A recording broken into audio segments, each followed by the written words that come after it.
So I was looking at a board position the other day, and there was just a spot on the board. I looked at it, and I knew right away who was winning, who was losing, just by the shape.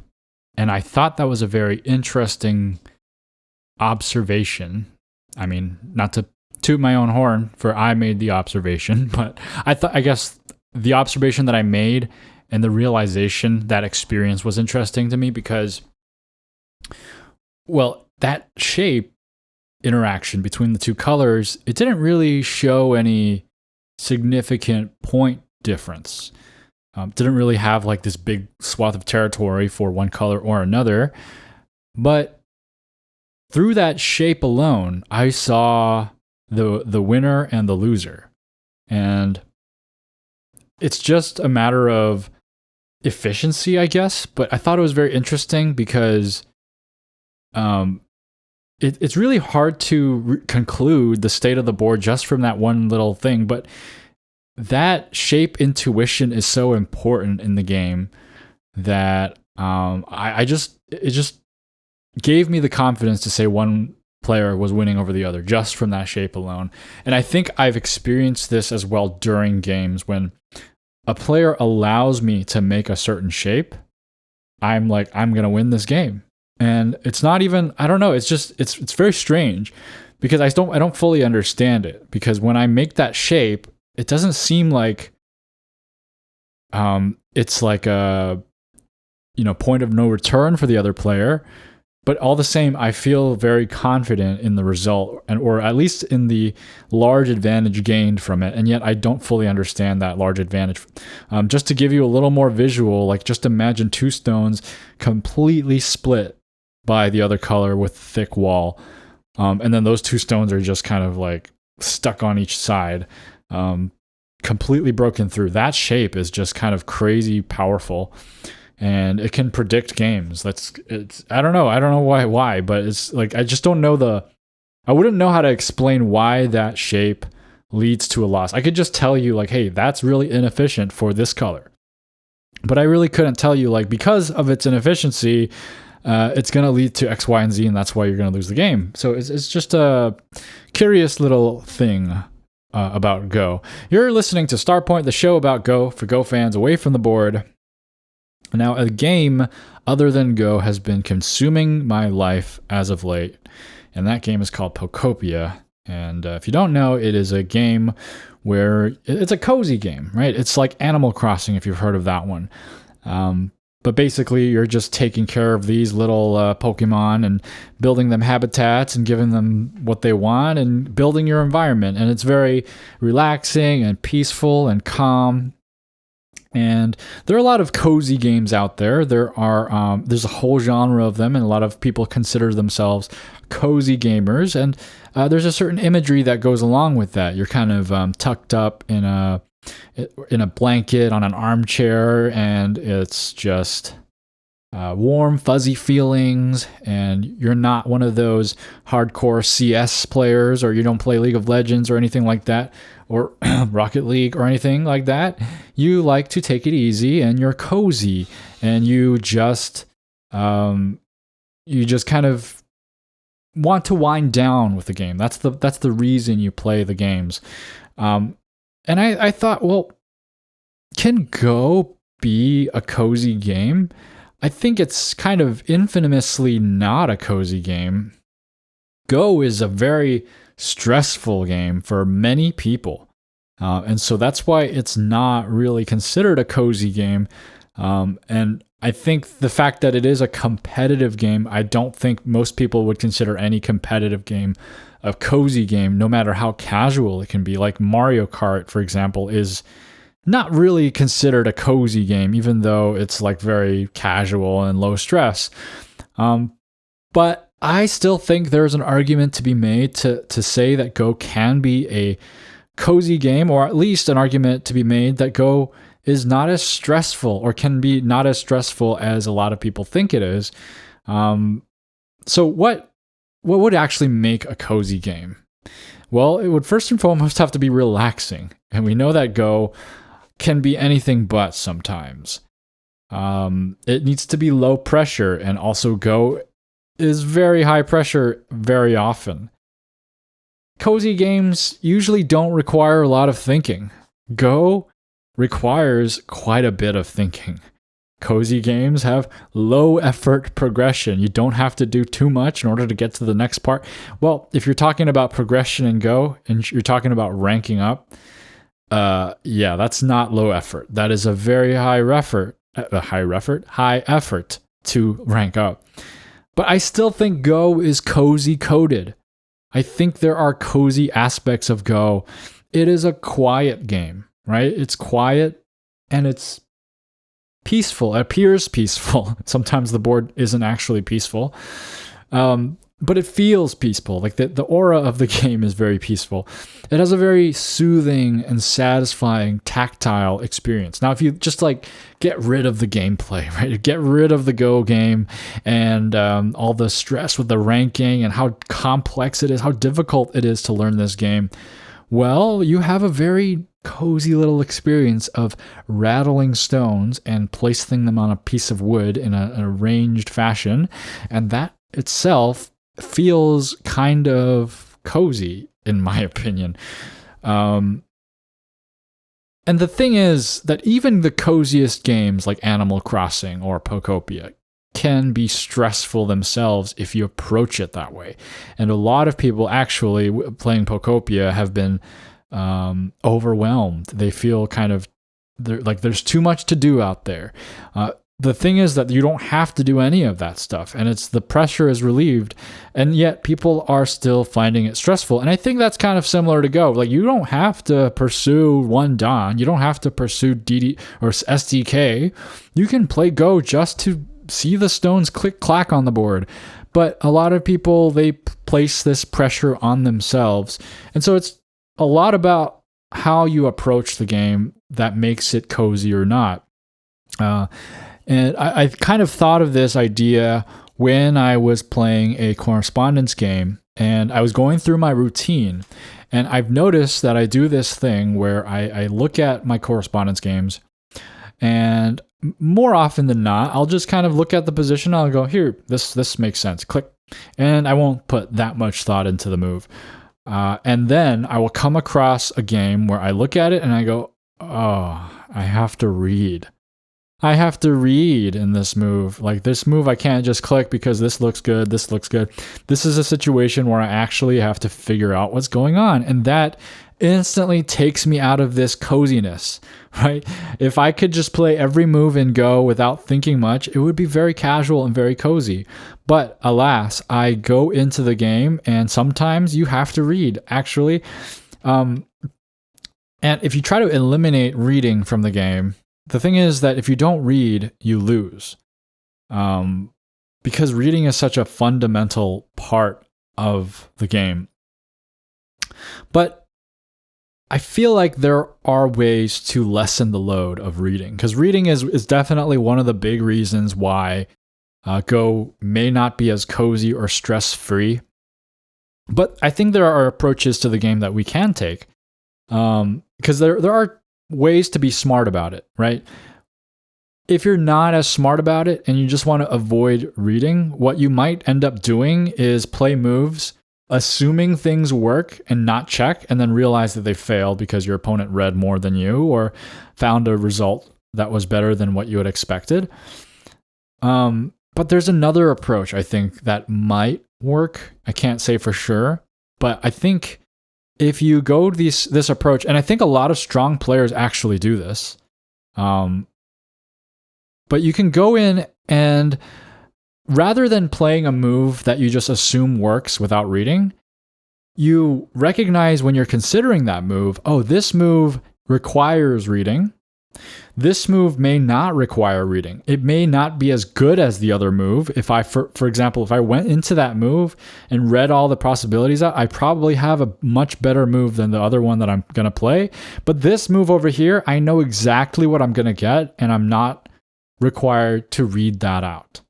If you start to choose those moves, maybe you're going to feel a little less stress and Go. Maybe this is a bad advice and you will lose a few stones in strength, but if your goal is to play Go, enjoy it, and relax and be stress free about it, maybe that's okay if you lose a couple of stones in strength. But I would argue that it's possible that you might even gain strength from this, because a lot of people, I think myself included, the weakness that they have when they play Go is investigating too much of stuff when there's something that's not there. And so by applying this, you actually develop a very strong reading skill, and it's good practice, but you might be losing the big picture. You might be kind of spending too much energy on things that are not proper. I'm trying to think of a good analogy for this, but I can't. I'm coming up short. I'm just imagining people mining for gold in the wrong places or something like that. But anyway. So if you kind of just back off and say, like, this move requires reading, so I don't want to play this move. I'm going to play a different move. I know what I'm getting out of this move, and I'm perfectly fine with that. And if you try that out, I feel like you might find that the games will simplify, and you will actually find more efficient ways to play moves that require less reading. Of course, you have to do reading, and you have to do this as well.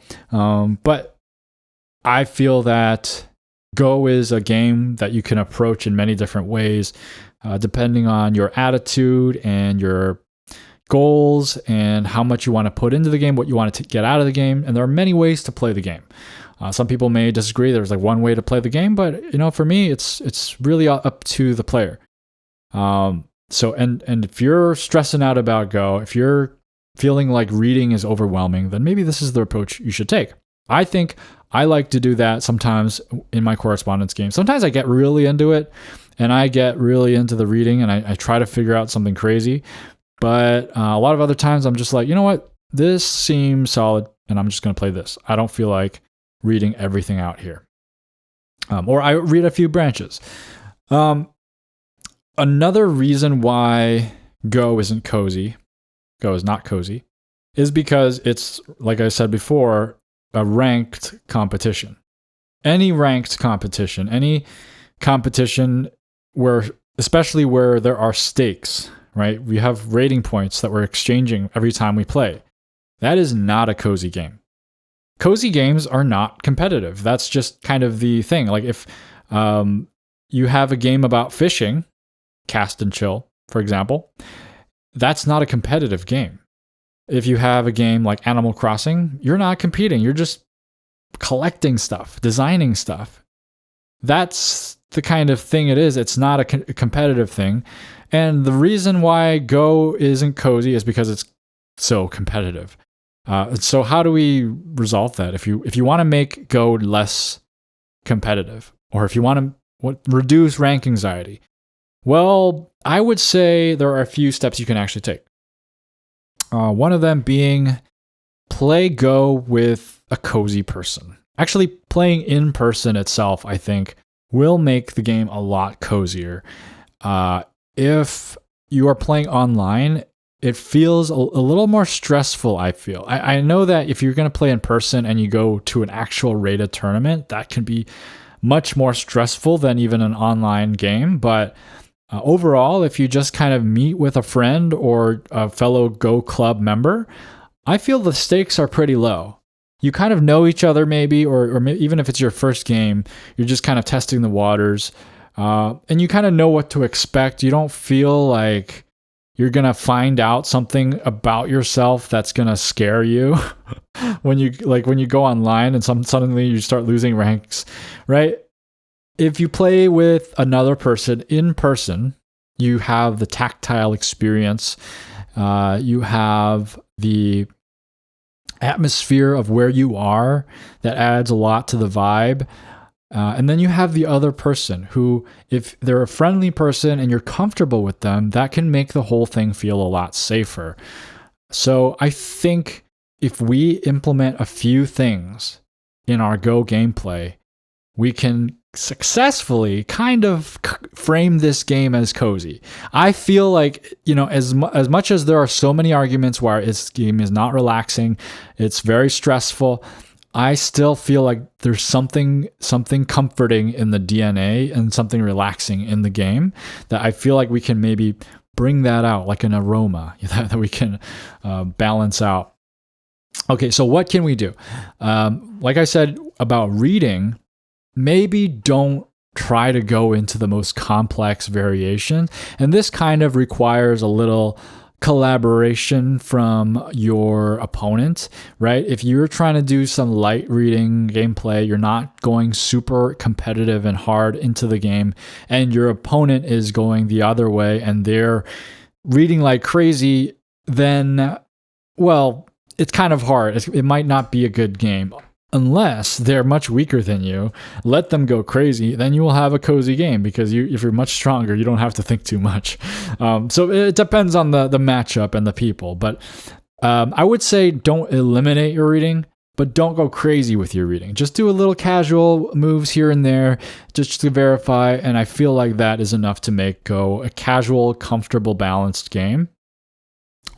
One surprising thing that might make Go more chill and cozy is a time control using a Go clock or a chess clock if that's what you have, or an app that keeps track of the time. Surprisingly, having a limited amount of time to make your move can make Go more relaxed. This is the experience that my wife had when I played with her. She got me the Go clock. I forget if I think it was for my birthday one year. And I had this clock, so I had to use it, and the person I could use it with was my wife. Well, she wasn't my wife at the time.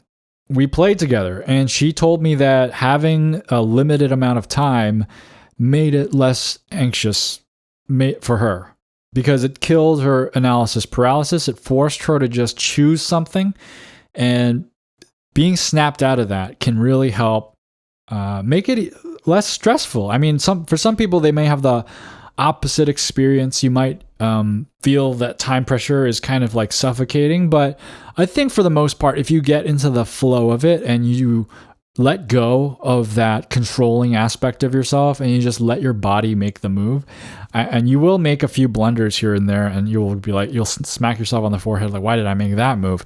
But that's kind of the fun of the game, right? Because if you're playing like any other casual game, that's part of the fun, right? These little mistakes, and you go, oh, I made a silly move over here, and that's why I lost. We don't really think of Go that way. We think of Go as something very serious, and you're like, you have to play the optimal move. You have to manage your time. Tick tock, tick tock. But if we kind of relax a bit and think of ourselves as human beings who make mistakes, maybe we can just let ourselves be silly and make a bad move here and there and smack our forehead and say, well, that's the game, and I'm sorry. Congratulations on pulling one over me, right? Maybe that's a way to approach the game. Who knows? Another thing we can do, as I mentioned, is play in person rather than online. Online games, in addition to playing people you can't see, I feel like there are habits that come out of playing online that make Go more stressful and less cozy, like having your hand on the mouse and clicking. That's why in a previous episode I had a suggestion. I think it was from Z from Simple Baduk who had a tip to hold something in your hand while you play online and then let go of it and put it down and then click your move after you've decided. And that helps you kind of relax a little more and be more intentional with your moves and not click too quickly. That, and then the fact that the ranking shows and the ranking will change going up and down as you play. And the fact that you can just keep playing again and again and again and again and get kind of into a spiral. A lot of these things are not maybe the best habits to relieve your stress. So if you play Go in person, I find the experience to be much more relaxing. It's so much more relaxing. It's a very different experience. If you're someone who plays primarily online, I invite you to go out, try to find a club or start a club. You'd be surprised at who wants to play Go out there in the world and how friendly and amazing most Go players are. Let's see. another thing that you can, well, okay, when you're playing in person, I have to clarify. Another thing you should do is just not on an iPad, like an actual set, whether it's a paper set, a pencil set, or whatever. An iPad, I feel like, I don't know, it's not great. I mean, if it's what you have, it's what you have. But another thing you can do is talk during the game. Because if you stay quiet and you're just kind of silently playing Go, which is kind of cozy in and of itself, but I'll admit, if you talk during the game and just kind of keep it light, I think that can reduce the stress a lot. Just conversing with your partner about whether it's about stuff you're playing on the board or just about life in general and just bonding while you're playing your moves makes it very casual. It makes it feel like, oh, you're not taking this as seriously, so I'm going to not take it as seriously. I'm going to just talk to you about stuff and play whatever comes to my head. And there's nothing wrong with playing Go that way. You're not a professional. If you are a professional, then don't listen to me. This game should not be cozy for you. Actually, well, if you're taking a break from being a pro and you're just chilling, then yeah. But I can't imagine a pro relaxing by playing Go. I honestly can't. Maybe they are out there, but what I'm saying is talk during the game, be casual about it, and just have that casual approach, and just kind of throw the moves down. There's nothing wrong with that. If I am playing a game as silly as Monopoly, I'm not going to be calculating my wages. I'm not going to be like, oh, there's a 36% chance they're going to roll a 6 next turn and land on my spot, and then I'll get this money. If they don't land on it, I'll get this. I'm not going to do that when I'm playing Monopoly, right? I'm just going to randomly choose like, oh, yeah, I want to buy Vermont Avenue or whatever. Yeah, because it's blue. Or I'm gonna get this railroad because it's a train. Right. That's the way I would make decisions when I'm playing Monopoly. And Go, it's like, it feels like we're so pressured to make the most logical, perfect decisions, and maybe that's what's holding us back from playing and enjoying the game. And so if you just kind of play like with your knowledge, with what you know, just randomly plop stones down on the board. Maybe not fully randomly. Obviously, you're not going to put stones where it looks strange, but from what your intuition tells you. And that actually, you can learn a lot. I think one of the things that the beginners do is, especially if they're trying to play and learn from a stronger player, is they will use their entire brain to focus on the best possible move so that their opponent, who is stronger, can see how smart they are, how good they are at the game. But actually, it can actually be much more revealing if you just put down a move without thinking too hard about it. Because the stronger player will look at that move and go, that move tells me that you have not built up intuition about X, Y, and Z, right? Because that should be built into your bones and you don't have that. Whereas if you thought about it, maybe it's like, well, did you play, is this like a convoluted move? Or like, are you trying to do something against your intuition? And it's harder to decode. But if you just kind of use your gut and play, the stronger player can immediately realize, oh, yeah, you actually don't, it seems like you don't know how to do this. And I can show you that this is right when this is wrong. And so it can actually be a good learning experience as well to not overthink things. I think that for beginners, I really encourage not thinking too hard. It's good to think a little bit, but really back off, because a lot of it will come to you. Let's see. Oh, if you must play online, if you want to relax, this is a very common tip. Make a new account and maybe just don't look at the rating and just kind of play a game of Go. One of the coziest games of Go I played online was on KGS. So maybe change your server. KGS might be a bit of a cozier server nowadays, though it may be harder to find games. But I played on KGS, and during my game, I was so used to taking it so seriously. My opponent was like, "Oh, the weather over here is nice. We've been getting a lot of snow." I mean, I guess that's kind of. They probably didn't say that, but I'm just making stuff up. But they did say, I do distinctly remember something about snow. But they were just talking to me about where they were from and everything like that. And I was just kind of like, well, this is kind of nice. We're just kind of getting to know each other, playing a game of Go. And this is fun. This is actually fun. It's not stressful.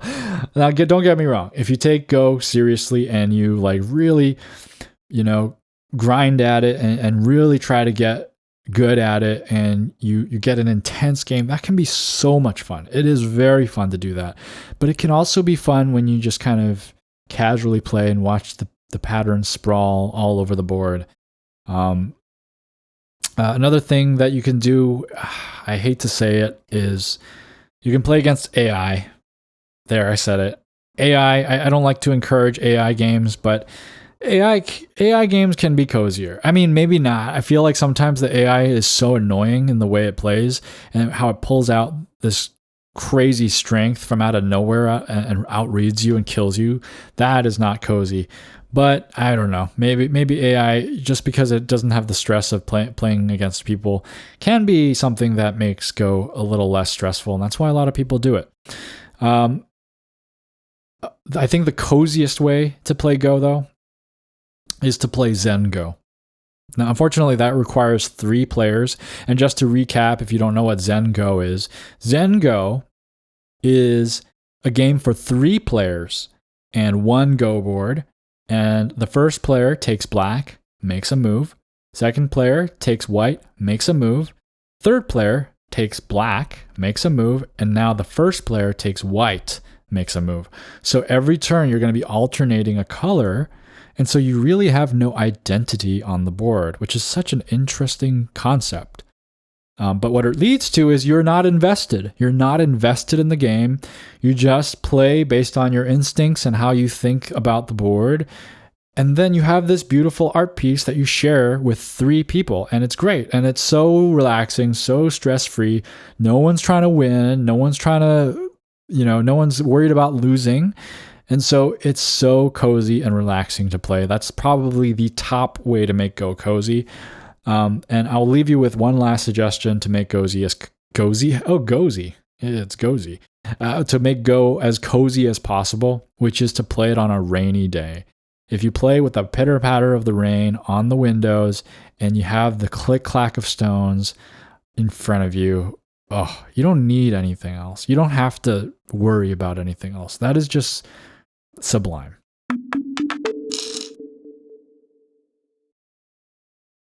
Maybe that is something we need. I know there are some entries into the indie game realm of Go games that are aesthetic. Like Just Go is an excellent one. There's also the Conquest of Go, which I have yet to try. I kind of want to. But these games, they kind of add this graphical flair to it. Just Go being the more realistic stone click clacking one, and then the Conquest of Go doing something very creative by combining the tiles into landscape pieces. Very cool.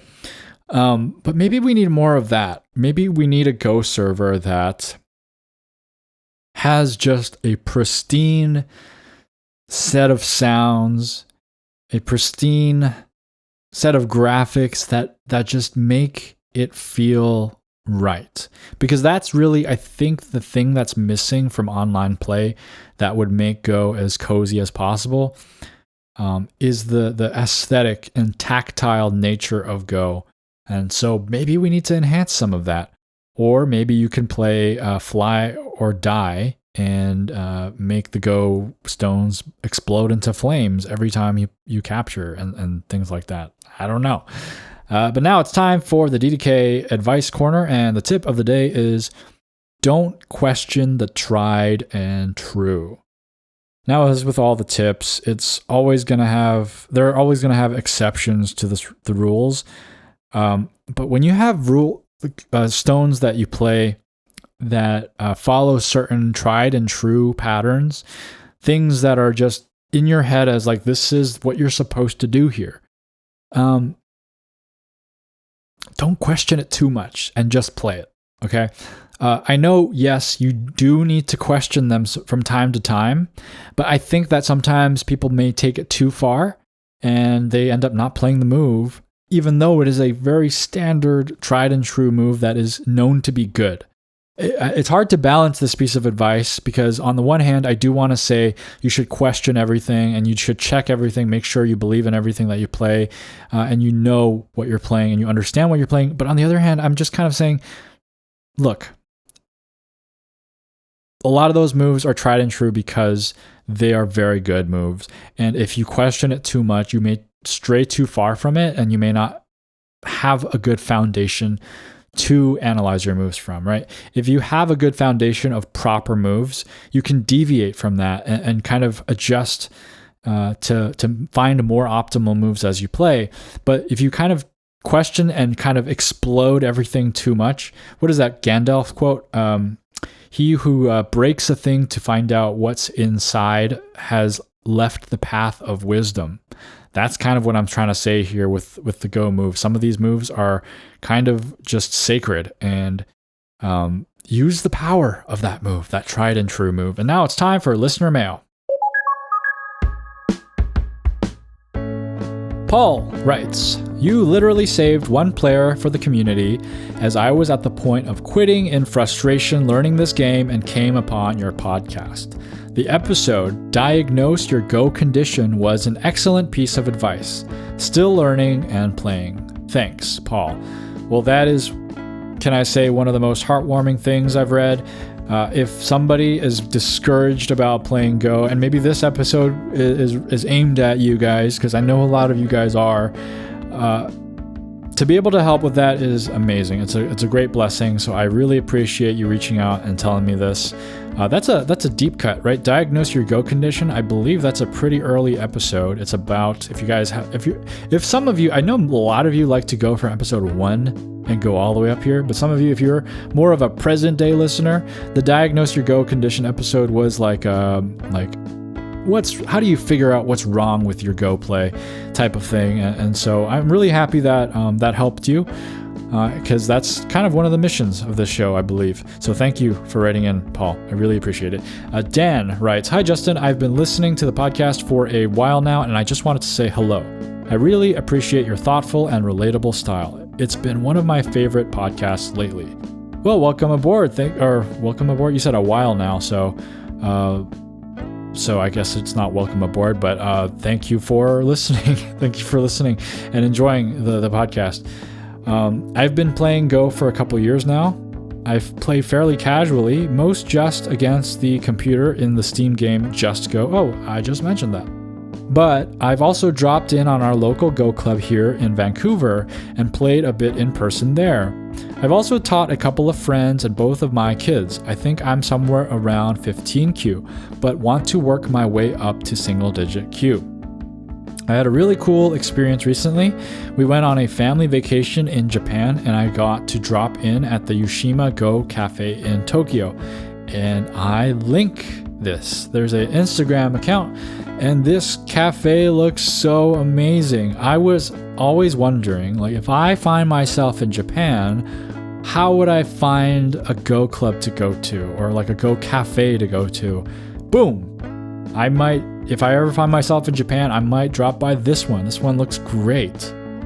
I would be a little intimidated by like introducing myself and stuff and talking to people who speak Japanese, but regardless, that looks awesome. I feel like I could communicate with them with the stones on the board. I'll be like, I'll play Hane, and they'll be like, "Oh, I know what he's trying to say. He wants to play a game." Oh, there's actually somebody's wearing a Korean sweater on here, so maybe someone can speak Korean. I don't know how many people in Japan speak Korean, but that might be a bridge for me. I was a little nervous about going. I don't speak any Japanese, and I was worried that I'd be way below anyone else's skill level, but they were really welcoming and set me up with another player around my level. It was a really different experience from playing at the Go Club at home, which is great, but pretty quiet. Everyone was drinking, talking, and laughing. I could tell that a few people there were regulars, and everyone seemed to be friends. I got to have a teaching game with one of the club owners, and it was such a nice experience. It was my last night in Japan, and I was just so happy to have found the place and decided to drop in. Anyways, thanks for all the work you put in to make the podcast, Dan. Well, that is such a lovely story, and just like you, I would have been a little nervous about going, so I'm really happy it turned out well for you, and it encourages me, anyone else who's traveling over there, to give it a shot. And I love what you said about everyone drinking, talking, laughing, because that's kind of the vibe this episode is about. It's about really breaking down our over-competitive and studious nature when we approach this game. Maybe I'm just talking to myself, because that's kind of how I've always approached it. because it's a game, and if you really look at what the point of games is, it's really to have fun. And I know part of the fun of Go is improving, but I don't think it should be all about that. And so that sounds like a blast to just kind of have friends and just laugh about the game and just have this shared experience with them. So I'm really glad you got to experience that. It's a very nice listener mail from you, so thank you so much for writing in. Otan writes, as an avid listener of the podcast and the only podcast I listen to, I would like to make a request. I understand you have a list that you're ticking off, but if you would consider discussing this topic, I'm sure it would be of value to your listeners. You know, you'd be surprised, I actually don't have a list. It's kind of crazy. I just go in every week like, what am I going to talk about this week? And that's kind of how I do it. I think I've tried to keep lists of what I want to talk about on the show, but what happens is I lose the inspiration to talk about those subjects. Like, I will have a list, and then like the next time I record, I'll be like, that topic doesn't really inspire me to talk about Go. And so I just stopped creating a list because I just never use it. I still have this list down here, and it's just kind of collecting dust. I just talk about whatever comes, like the weather. But anyway, I'm looking forward to hearing what you're suggesting. I think it would be excellent to hear you discuss the importance of why we make the moves we make. Go has always been hard to explain, and a lot of people will pull their moves down to a feeling. However, I've been watching Nick Sabicki lately, and he is very good at explaining why and how the placement of a stone will impact on later opportunities. I don't think you would need to describe the shapes or anything like that, but you could describe things like when you place a stone in the opponent's area and then a 2-space stone to make a base, or if a peep or a probe is good. I'm sure there are difficulties doing this through a podcast, but I find you to be very literate and capable. Well, thank you very much. This is sort of the step up to when you try to explain shapes and terminology. Okay, well, that actually sounds very familiar to me because I think that might actually be on my list, collecting dust. Maybe not quite. I've thought about this topic before, and maybe when I do this, I'll interpret it slightly different than what you had in mind. So, apologies. But yeah, that is definitely a good topic to talk about. I feel like there are many types of moves, and there are many different reasons we play different moves, and we can go into categorizing a lot of those things and talking about the process. I won't do as good a job as Nick Sabicki does, and especially because he actually has the moves on the board to explain.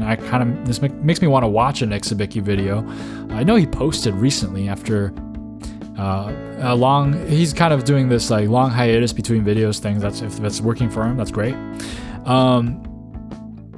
Let's see, you have another topic. Another topic might be how we can teach youth and explain the game, as I recently tried to explain it to my 3-year-old.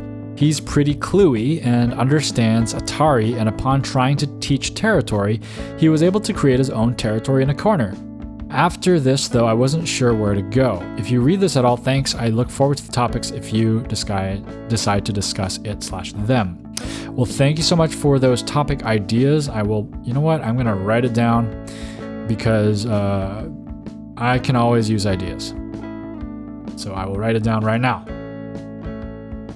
Ideas. Why we make the moves we make, and how to teach Go to a 3-year-old. Great. Thank you. Dude, I literally, as I write that, I find the episode notes that I have, move classification. That's a possible future episode. Maybe that'll just bump that episode idea up. Anyway, thank you so much for your topic suggestions, Otan. DJ writes, listening to episode 107 and on Go commentating. Also, I did watch at least half of the match after the fact. I thought of a few ideas. Confidently incorrect Go commentating. Justin kept mentioning how he was unsure on moves.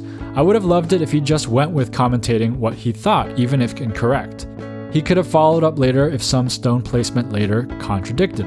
I really wish I had a fresher memory of what I said during the commentary.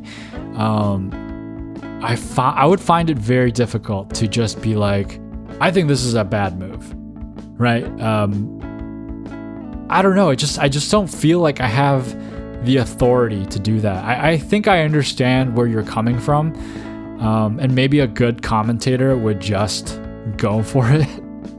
But I feel that it's very difficult to bring myself to just act like I know what I'm talking about, if you know what I mean.